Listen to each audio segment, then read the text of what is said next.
Hi everyone, good morning. So overnight we've had some questions about the new Maintenance Handbook, specifically what's the difference between it and the old Nuts Tight book. So let me try and answer that as best I can, and we're going to show you some examples in the video. But basically the handbook comes from the feedback I've received over the last few years of, okay, you taught me how to inspect it. That's basically what the Nuts Tight book was, and I found these problems. How do I fix them? Or how do I tell my A&P where to look and how to fix them? Because one of the things that I've learned, and probably all of you have learned, is we got that repairman certificate, but nobody taught us how to do any of the maintenance. And bottom line is, across the A&P world, a lot of A&Ps don't want anything to do with the RVs because they're unfamiliar with them. And the reality is, as this non-builder owner market continues to grow and you need for more A&Ps to work on RVs, I figured it was a chance to pass along that knowledge and put a handbook in everybody's hands, whether you own it or built it, to help you with the maintenance aspect. So let me show you some examples. As an example, I'm just going to walk you through some things here. I don't know if you can zoom in and see, but basically, it tells you how to repack wheel bearings, what kind of grease to use, how to replace flat wheels, tires, etc., how to replace brakes, what kind of tools you'll need, where you can get those tools. Okay, and we just continue paging through. We see a lot as the fleet ages, leaking master cylinders on brakes. Here it shows you how to replace them or rebuild them if you so desire.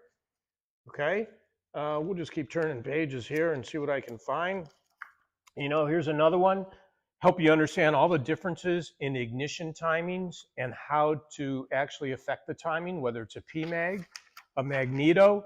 We even walk you through timing, understanding where the gear is, the timing differences between ignition systems. We'll just go through some more stuff here. Replacing all the intake hoses and cylinder drain back hoses. Some of the things we've seen people do wrong, etc. Simple things like paying attention to different gascolators out there, exhaust connections for air oil breather tubes. We even show you here how to clean and adjust your oil pressure relief valve on Lycoming engines, how to check the sump screen, what it should look like, some of the common breakages we see around oil coolers, how to repair those, how to check your vernotherm if you're having oil cooling problems, high temps, etc. And one we see all the time are hoses. On these airplanes there, unless you use the Teflon hoses, they're supposed to be replaced about every 8 years. That's the shelf life. So we're showing you how to replace those hoses and how to make them. It's actually quite simple. We talk about adjusting throttle linkages, etc. And in the back, there's a complete checklist here. I forgot to tab that one.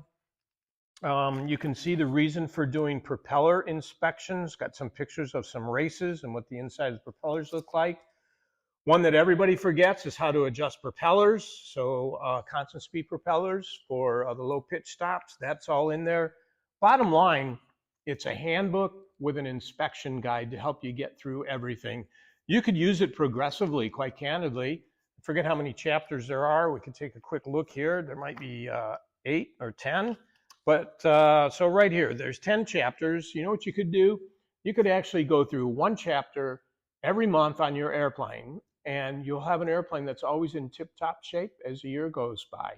Actually, that's what I do for mine. I don't wait for the condition inspection to be due to take it down for 2 or 3 weeks and get it all done. It's always in flying shape. That's the approach I use. With this book, you can do the same. Okay, hopefully that explains it for you, the differences. The reality is, I would tell you humbly that if you own an RV, whether you bought it or built it, you should have this handbook, or your mechanic should have this handbook.